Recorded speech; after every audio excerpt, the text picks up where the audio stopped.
dans le flux ROPO, donc dans le Research Online, Purchase Offline, et l'inverse, donc les gens qui ont complètement inclus le digital dans leur parcours d'achat. On constate aujourd'hui qu'il y a 70% des gens qui vont aller sur un site internet avant d'aller en magasin. Donc ça veut dire que vraiment il y a une présence massive du digital dans ce parcours. Mais à 78%, les gens achètent encore en point de vente. C'est-à-dire qu'il y a encore une belle part de fait au point de vente.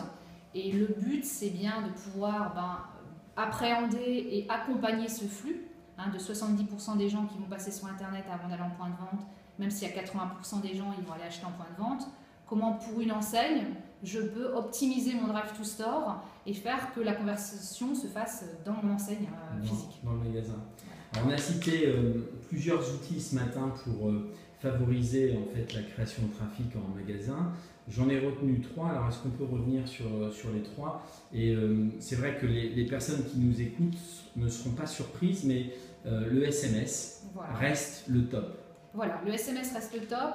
Le SMS, dans un contexte particulier, j'ai choisi de rentrer en relation avec une marque, c'est-à-dire que j'ai donné basiquement mon opt-in, j'ai donné mon numéro de portable et j'ai accepté d'entretenir une relation avec la marque. Donc là, je suis vraiment dans la meilleure disposition pour recevoir ces messages. Alors ces messages, ils sont courts, ils sont instantanés, ils sont ciblés puisque j'ai accepté d'être dans cette relation et ils sont géolocalisés. On est vraiment dans un point de vue marketing et efficacité business, dans tous les bons éléments pour créer du trafic et de l'envie d'achat en magasin. Et donc si c'est la bonne promesse, ça fonctionne. Voilà, il faut un message percutant, court. On est dans un média instantané, ça ne sert à rien de raconter une offre qui a lieu dans une semaine, c'est maintenant, il faut y aller maintenant, il faut se dépêcher. On est vraiment dans des messages à construire de façon très ponctuelle, instantanée. Alors certains, on a abordé tout à l'heure, on a parlé des réseaux sociaux. Si on prend le phénomène Twitter, si on compare un message qui serait poussé par une marque sur Twitter et un SMS, il n'y a pas photo aujourd'hui. Il n'y a pas photo. Je reprends l'amont, le SMS, je me suis mis dans l'attente d'une relation, donc dans l'attente qu'on me communique des bons plans, dans l'attente qu'on me dise quand est-ce qu'il est intéressant d'aller en magasin. Donc je me suis mis vraiment dans cette relation-là avec la marque, donc je suis attentif, je suis appétent et donc je réagis très bien. Et aujourd'hui, le fil Twitter est un fil où je vais percevoir des informations, je vais percevoir de l'actualité, mais je ne vais pas percevoir la même façon une opération commerciale ou un bon plan, je n'ai pas l'impression qu'on me le raconte à moi en fait. Bien sûr. Autre outil essentiel, le web sur mobile, mais avec une particularité aujourd'hui depuis quelques mois, on va dire d'une manière intensive, c'est le responsive design. Clairement.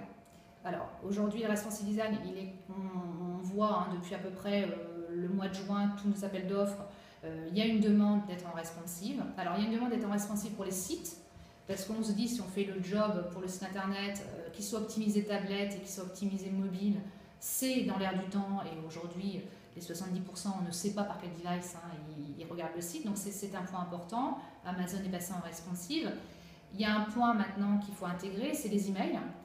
Aujourd'hui dans la consultation des emails se fait à 11% à peu près, je crois dans les dernières études, sur le mobile. Donc il faut prendre conscience que c'est une lecture sur ce device-là et qu'il faut optimiser aussi les emails. Les emails doivent passer en responsive pour continuer leur efficacité. Donc ça aujourd'hui les marques n'en sont pas toutes convaincues? Pas toutes. On a fait déjà le chemin sur le site mobile, on a un chemin à faire effectivement sur les emails. Pourtant les chiffres sont là, donc après il faut qu'elles regardent autour d'elles. Voilà. Troisième outil qui existe depuis très longtemps mais qui prend on va dire son envol et qui s'inscrit bien dans l'usage des gens qu'ils en font, c'est le QR code. Voilà, alors le QR code, nous on le perçoit en tout cas dans ce Drive to Store sur la partie M-couponing. Aujourd'hui, se dire que je peux faire transporter dans le mobile du consommateur une très bonne incentive d'achat qui est un coupon de réduction. On travaille effectivement dans le groupe Full Six avec une start-up Keros, donc qui fait partie des start-up qu'on incube. Et on se dit aujourd'hui que mettre un QR code sur une home page de site ou sur des supports de communication print, mais avec une promesse de couponing, permet d'embarquer dans son mobile pour le consommateur et d'aller en point de vente. Et effectivement, la spécificité de l'outil de Keros, c'est qu'en plus, en temps réel, j'ai tout l'analytique, j'ai toute la traçabilité, et j'ai toute l'opportunité aussi de changer les messages. Me rendre compte que pour finir, le coupon qui est le plus transformé, c'est l'offre moins 20% sur 2 articles. J'avais imaginé plusieurs coupons différents. Pour finir, je vais tout passer sur la seule offre qui transforme très bien. Alors pour conclure cette conversation, on a parlé d'un sujet qui fait écrire beaucoup d'encre et sur le web et sur le papier, c'est le showrooming. Est-ce que tu peux en parler quelques instants? Alors tout à l'heure, je parlais du repos dans les 2 sens. Effectivement, le showrooming, on est bien sur je viens au point de vente faire ma curiosité, repérer les choses et je vais derrière acheter sur le digital. Donc potentiellement, je vais sur du textile même aller essayer une marque, aller essayer la taille. Et sur le digital, je vais faire mon achat.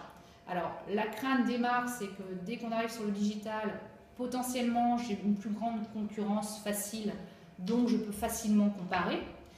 Nous, on pense qu'il faut le prendre de façon positive, se dire, bon, justement, s'il est venu à l'enseigne et que derrière, il va sur le site internet, mettons tout en place pour qu'il aille sur le site de l'enseigne. Je cite souvent l'exemple de si il sort du magasin, de toute façon il n'a pas acheté en magasin. Si vous lui remettez un coupon, un QR code, ou bien sur la porte, vous n'avez pas trouvé votre bonheur, une offre sur notre site internet, je vais le faire rester peut-être à l'enseigne dans ce showrooming. Et derrière, il ira acheter toujours à l'enseigne, mais sur le site internet. Donc on est bien d'accord que ce nouvel usage, en fait, il va y avoir des réponses. On ne les a pas toutes trouvées aujourd'hui. Voilà, il y a de l'expérimentation à mettre en place dans les magasins, par les marques, avec les outils à disposition, notamment sur mobile. C'est ça, il y a les outils et puis la technologie doit encore évoluer. Aujourd'hui, plus on aura de traçabilité, plus on aura d'opportunités de messages. Donc je pense que le mobile en est un. On pourra continuer d'accompagner le consommateur. Avec le dernier exemple, aujourd'hui un site e-commerce, c'est très bien après un achat, envoyer un email pour déclencher des achats additionnels, des achats complémentaires. Demain, il faut envisager que quand je passe en magasin, je sois capable aussi, dans une agilité de quelques jours, de faire ce même job, d'essayer de déclencher des achats complémentaires et autres. Et donc il faut cette traçabilité, il faut... Claire, merci pour toutes ces précisions. Merci.